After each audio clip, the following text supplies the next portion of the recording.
दोस्तों कहते हैं कि इतिहास हमें अपने अतीत से जुड़ी घटनाओं से बहुत ही अच्छे तरीके से रूबरू करवाता है, जो कि मेरे हिसाब से सही भी है। परंतु कभी भी हमने अपने पूर्वजों के बारे में नहीं पढ़ा है। हालांकि कई जगह इसके संदर्भ में कई संक्षिप्त लेख मिलते हैं, परंतु वह लेख हमारे पूर्वजों के बारे में जानने के लिए पर्याप्त नहीं है। कई हजारों सालों पहले पृथ्वी पर आए हमारे पूर्वजों के बारे में हमें निश्चित रूप से ही जानना चाहिए। दोस्तों, आगे बढ़ने से पहले हमारी आपसे विनती है कि आप हमारे चैनल को लाइक, शेयर और सब्सक्राइब अवश्य करें, जिससे कि हमारी टीम आपके लिए आदिमानव से जुड़ी सभी घटनाओं को एकत्रित करके एक वीडियो के माध्यम से आप तक पहुंचा सके।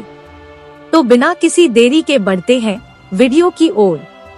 दोस्तों, करीब 1 लाख साल पहले हमारे पूर्वजों को हर दिन जिंदा रहने के लिए अनेकों संघर्षों का सामना करना पड़ता था। उन्हें पेट भरने के लिए अपनी जिंदगी को खतरे में डालकर जंगली जानवरों से लड़कर उनका शिकार करना पड़ता था। कहा जाए तो वे बेहद दुर्गम स्थानों की परवाह किए बिना वह विश्व के अनेक भागों में विस्थापित होने में सक्षम हुए। यदि हम 2 लाख साल पहले जाएं तो होमो सेपियंस केवल अफ्रीका में विकसित होने वाली एक नई होमो प्रजाति थी, जबकि होमो इरेक्टस और होमो हिडलबर्गेंसिस जैसे कथित पूर्वज पहले ही यूरेशिया के कुछ हिस्सों का पता लगाने के लिए अफ्रीका से परे यात्रा कर चुके थे, जिनमें निएंडरथल और डेनिसोवन जैसी सहयोगी प्रजातियां भी थी। दोस्तों, कैसे, कब और क्यों हमारी सभी होमो प्रजातियां और होमो सेपियंस हर जगह घूमना शुरू हो गए थे, इस पर गर्मागर्म बहस हो रही है। प्रारंभिक मानव प्रवास व शिकार के लिए समूहों में घूमते थे, जहां कुछ समूहों के लिए जलवायु में बदलाव होने के कारण उन्हें नई भूमि की तलाश करने के लिए प्रेरित होना पड़ा। वहीं अन्य लोग बेहतर भोजन स्रोतों की तलाश के लिए भटकते रहे होंगे। कुछ प्रजाति शत्रुतापूर्ण या प्रतिस्पर्धी यानी पड़ोसियों से बचने के लिए, या बस जिज्ञासु जोखिम लेने वाले लोग जो परिस्थितियों व दृश्यों में बदलाव चाहते होंगे। दोस्तों, इंडोनेशिया में लियांगुआ में पाया जाने वाला होमो फ्लोरेसेंसिस अफ्रीका के बहुत प्रारंभिक और अभी भी अज्ञात प्रवासन का वंशज हो सकता है। लाखों साल पहले होमो इड्स, जिनमें होमो यानी हमारी प्रजाति के साथ साथ महान वानरों के पूर्वज भी थे, वह न केवल अफ्रीका में बल्कि यूरेशिया के कुछ हिस्सों में भी मौजूद थे। हालांकि हमारी अपनी शाखा अफ्रीका में विकसित हुई। हमारे पूर्वज पूर्व और दक्षिण अफ्रीका के घास के मैदानों में रहते थे।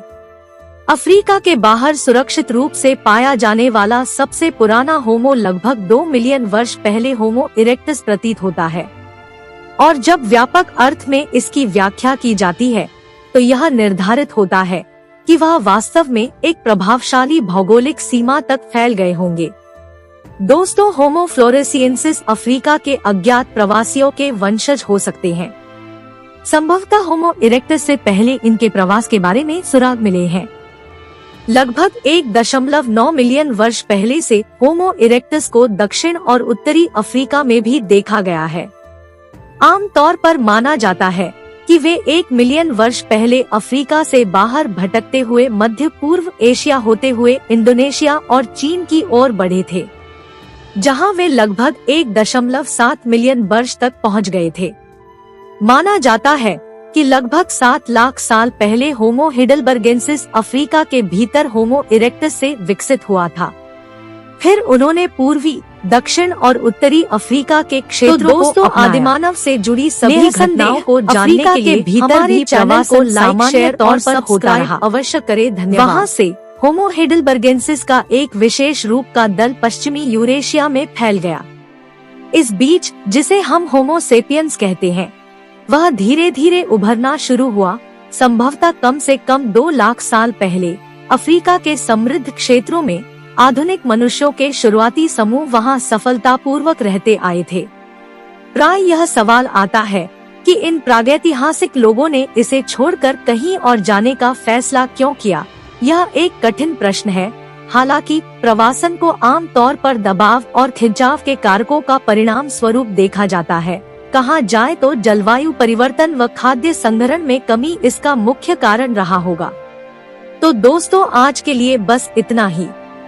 वैसे वीडियो आपको कैसी लगी हमें कमेंट बॉक्स में अवश्य बताएं और यदि आप चैनल पर पहली बार विजिट कर रहे हो तो चैनल को लाइक, शेयर और सब्सक्राइब अवश्य करें।